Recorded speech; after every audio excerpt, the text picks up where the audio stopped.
So I want to start with saying thank you for coming. I'm so glad that we have the opportunity to talk a little bit more about our preschool classroom as we learn more about how our year is going to go. So we're a good week and a half in. Feels pretty good. I feel like we're rolling along.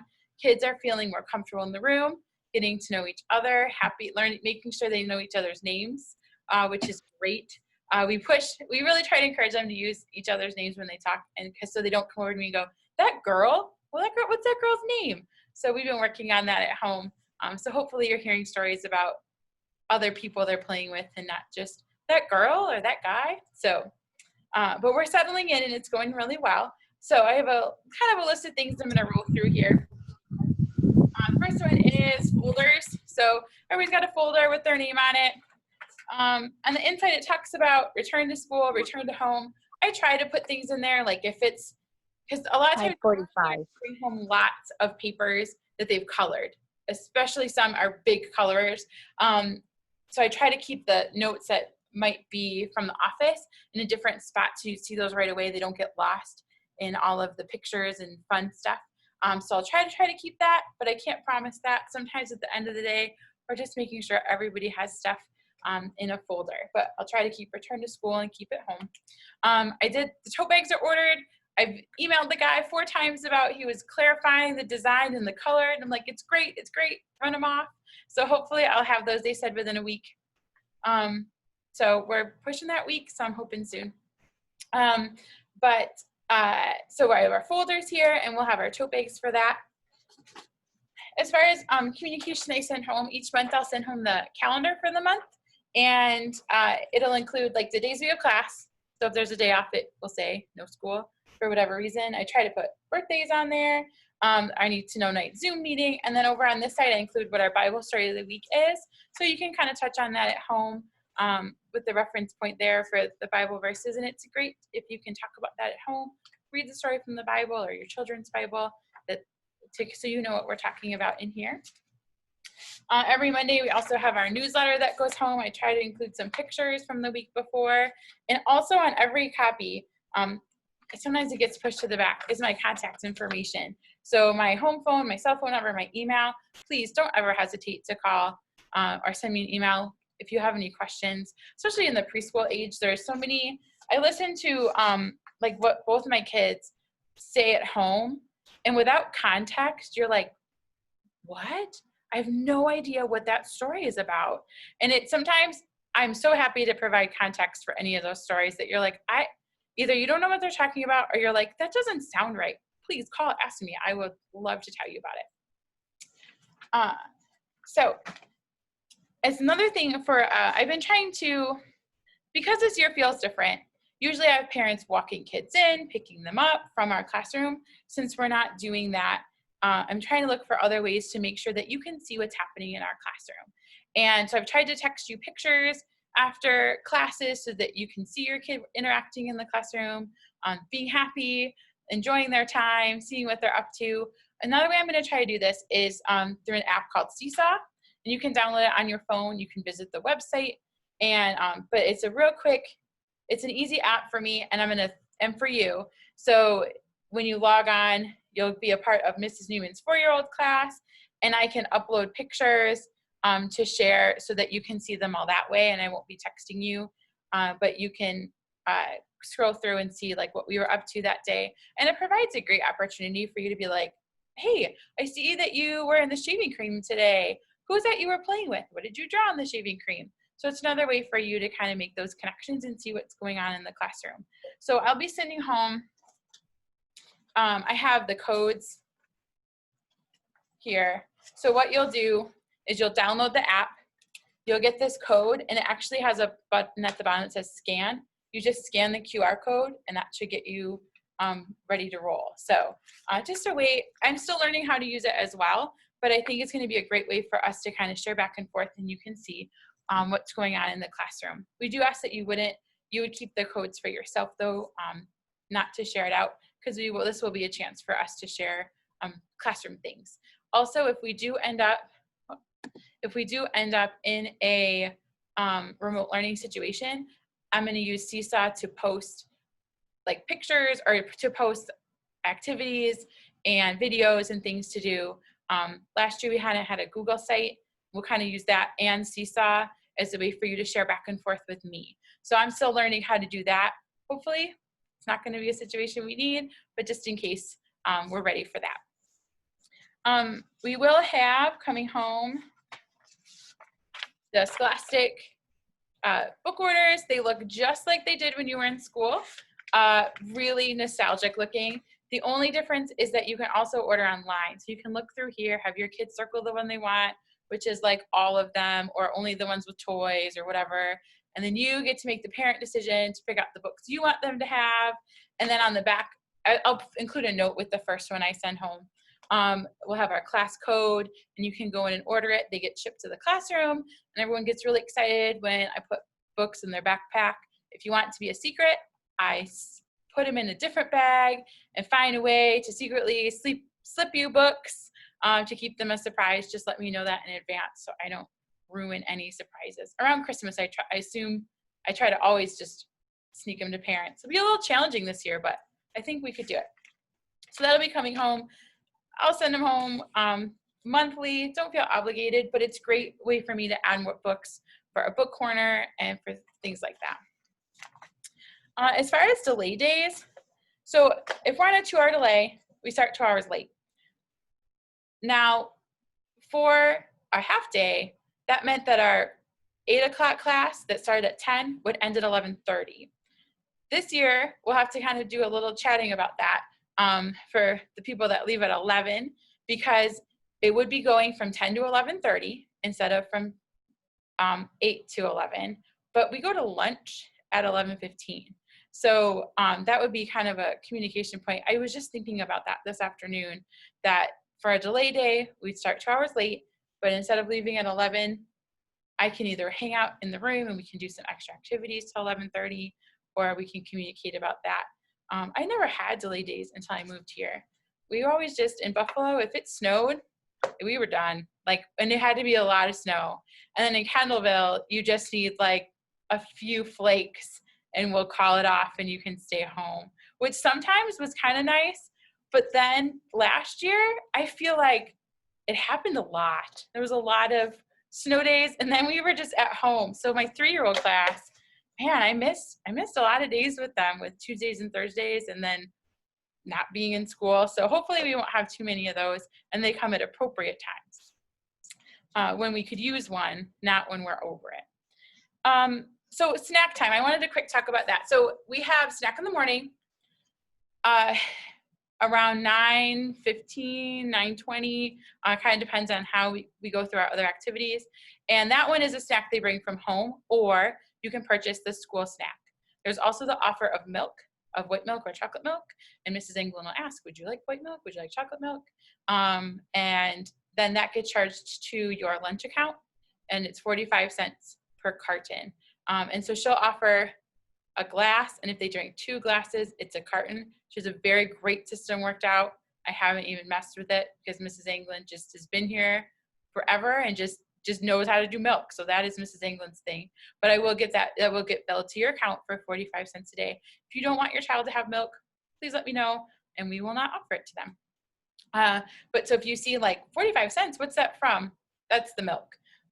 They also have the opportunity to buy lunch. And if you're buying snack, your kids are pretty good about knowing, but if you want to give me a heads up, yes, they're buying snack today. That's at the bottom of the lunch menu. There's the lunch and then there's listed the snacks or breakfast, they call it in the morning. So they can purchase that or bring one from home. Then we have our lunch. Our lunch is early this year because we split the lunch periods to have less kids in the cafeteria at a time. So we actually eat at 11:15. I feel like we do a lot of eating in preschool. There's a lot of snack and goes, but I have not heard any complaints about snacks. So children are very happy to sit and have a snack and they chat at the table. It's really a fun time of day because they treat it like a kitchen table. Last year, they were all making up jokes. This year, they're all chatting, talking about things. So it's a fun little time for them as well. And they get a snack. So for lunch, you can bring lunch. You can purchase lunch. If you haven't gotten a lunch menu, looks like this, let me know. They do ask that you put your money in for the lunch bill ahead of time, and then it'll get billed and taken out that way. and then we'll send home notes when it gets low. I think they even send emails now too when it gets low. Then after rest time and recess, we have another snack. So I changed this up this year. This one is a provided snack. I purchased some animal crackers, some goldfish, some whatever was on sale at Costco, and I threw those in my closet, and then we put those out. Everybody has the same snack and water for the afternoon. And I actually have cups that I put the kids' names on, so they have cups of water in the classroom all the time since we can't use the drinking fountain. So they have a cup with their name on it that we run through the dishwasher every night so it does get sanitized and washed. And they use that when we come back from any gym time and also at snack time. And I have a pitcher of water and fill it up anytime they're thirsty. So that one is a provided snack. I bought that stuff. If you see a great sale at Costco and you think I'm gonna send in some goldfish for afternoon snack, great. We'll add it to our collection to share out when the time is ready. Also for birthdays, please just let me know. Birthdays are a big deal, especially when you are 4, turning 5, or birthdays are just really important. We talk, whenever someone has a birthday, everyone then tells me either when their birthday was or when their next birthday is. It's a huge deal. So please send in a treat and we'll celebrate that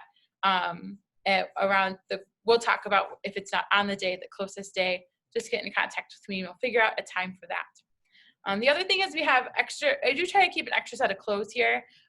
We talk about it for accidents, for bathroom accidents, but also last year I had a kid who spilled their milk a lot on their shirt.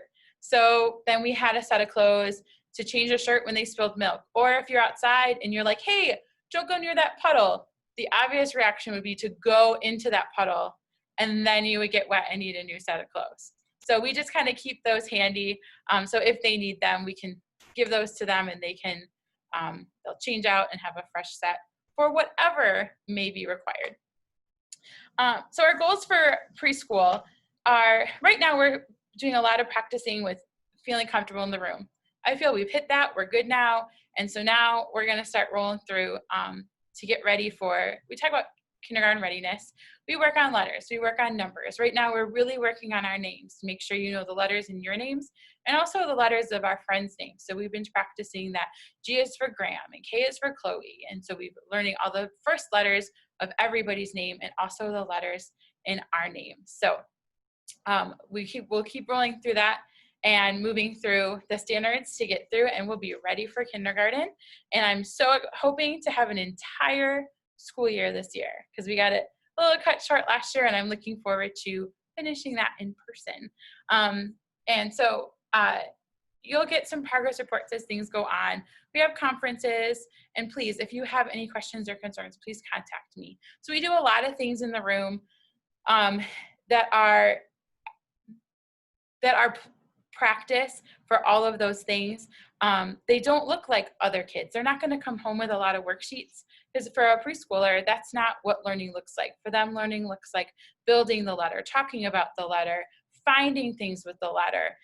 And so that's not necessarily, that's what I'm going to try to share on Seesaw is those moments so you can see that because they're not necessarily going to come home with a packet full of worksheets because we're working on things in a lot of different ways. So for in the morning, when they come in, they put away their folder, and we're ready for the day. And then we pretty much go right to the gym.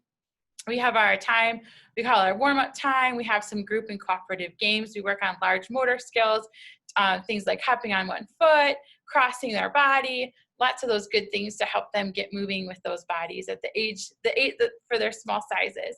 And then we come back to the room and we have our calendar time. We have our Jesus time over here in our altar area. Then we go to the bathroom, get ready for snack. Then we have a story. And a lot of times it'll tie into our theme lesson. This week we're talking about chicka chicka boom boom. So we're talking about letters and the catching on to the rhyme of the things.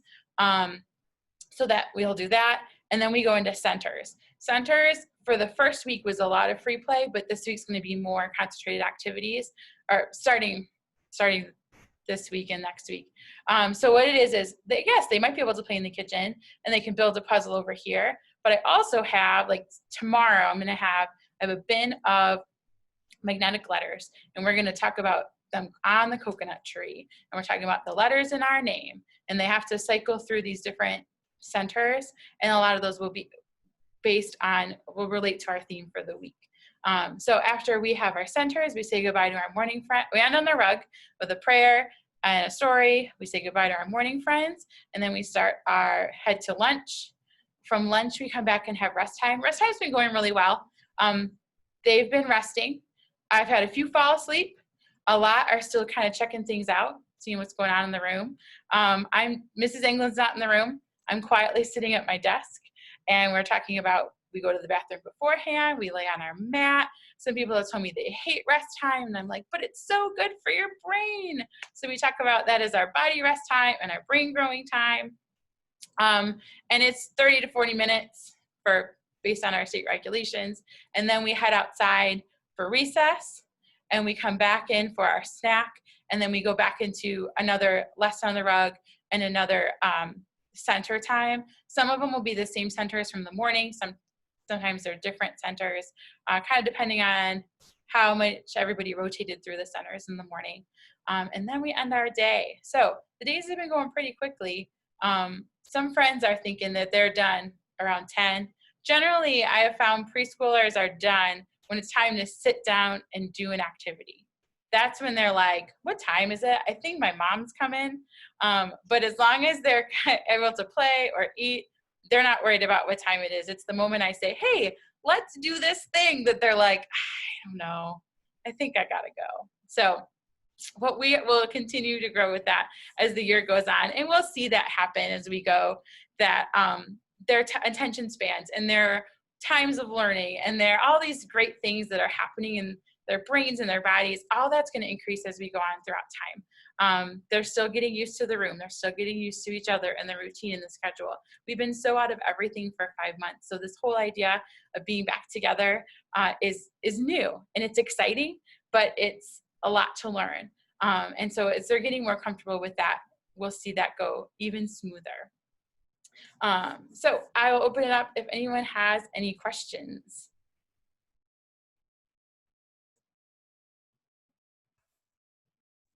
Do they need to bring a water bottle? Then if you have that cup, do they need to bring a water bottle? So they can, a water bottle, I send it down for lunch. They have a water bottle, but because a lot of times preschoolers can't open the water bottle or fill it or do it back up themselves, I just started keeping water in the room. I don't have a cup over here, but I do have cups with their names that are over on the side that they can grab whenever they want water. They haven't really utilized that yet. I think they're still learning parts of the room. But that's what they have in the classroom, but they can bring that. Water bottles are exciting also when you're in preschool. So they're exciting to bring the lunch and to bring the snack. I just have those cups available because sometimes they're hard to manage. Yeah. With the lunch account, if we don't want our child to be purchasing lunch, or like we're packing, or we don't want them to get things that are going to cost extra money for like snack and drink, is that something that, like, if there's no money in that account, are they just not allowed to do that? Or so I don't know how much money's in the account, and I just put in snack, lunch, and milk. So I don't know how much everybody's individual account. In fact, I don't know what my account has in it half the time until I get a note. But you can go on to check it on RunWeb. But if you tell me your child is not ordering milk and they're not ordering snack and they're packing a lunch, those are the only expenses there would be, is milk, snack, and lunch. And we don't give them out. If we see that they didn't bring a lunch, we're going to assume they're buying lunch. If we don't see a snack in their bag, we're going to assume they're buying snack. If they brought a lunch, we assume that, and they didn't say they're buying snack, we assume they're picking something out of their lunchbox to have for snack. But if there's anything else above that, just let me know. So I'm not going to be packing lunch for my child and then have $100 lunch bill at the end of the year. Okay. If they bring a lunch, we think that they're buying lunch. Sometimes people try to convince us that they are actually buying lunch and they packed an extra lunch, but we assume that one lunch for preschooler is plenty.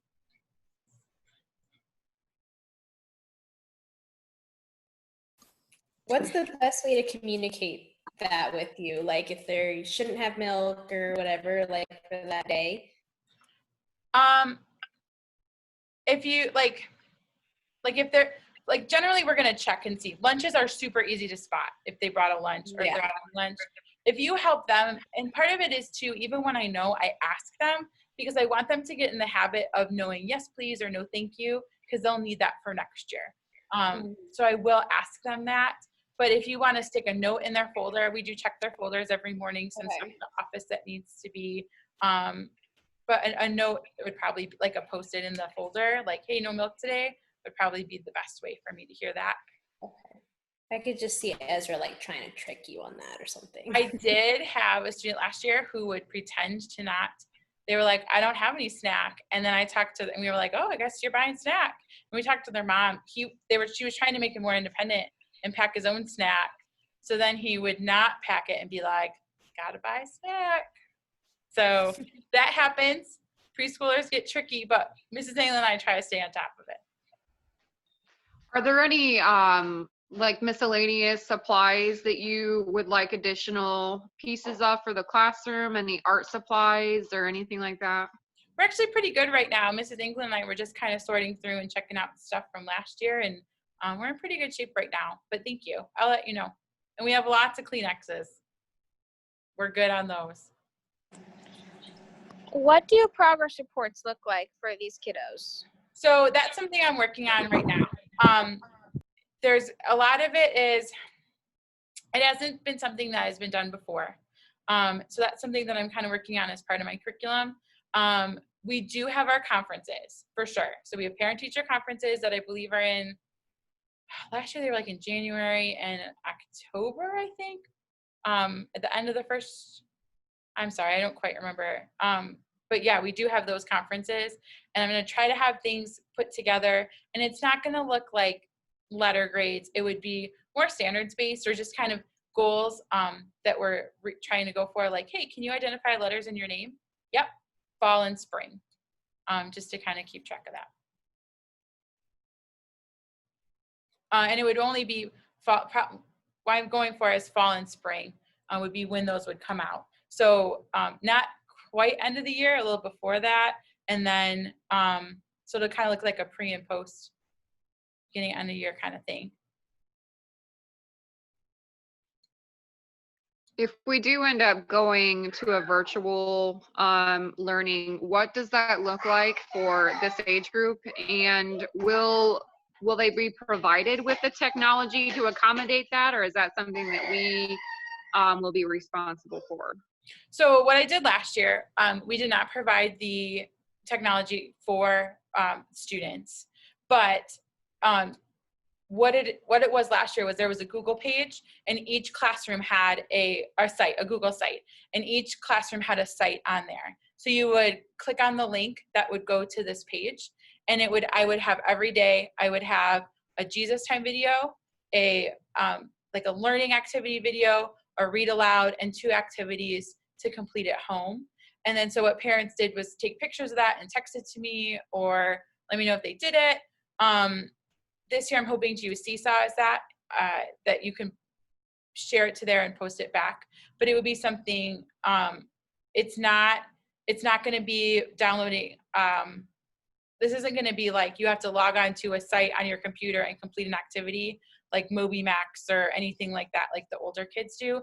This is a lot still. And I did actually make packets last year that I had available for pickup for the 4-year-olds to pick up that had activities that related to what I did in the video, and they'd find that paper and work on that.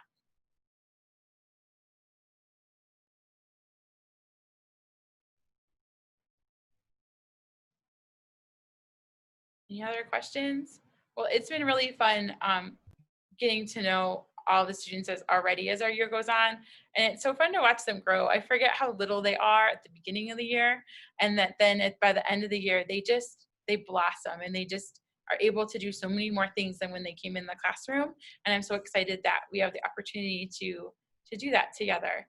So again, I encourage you, if you have any questions, to please, if you think of one later or whatever, shoot me an email, give me a call. It's strange not seeing parents at the beginning and the end of the day this year as we did before, but don't ever let that stop you from contacting me. We can, of course, anytime set up a meeting for you to set up a time after school for you to come in, or before school, or we can figure that out, because I want you to feel like we're partners in this, and I want to make sure that we're working together to help your child get what they need out of this year. So thank you so much for coming. I'm glad that we were able to make this happen, even though it feels a little bit different than it did before. And yeah, I'm looking forward to continuing this year and continuing it in the classroom is our plan.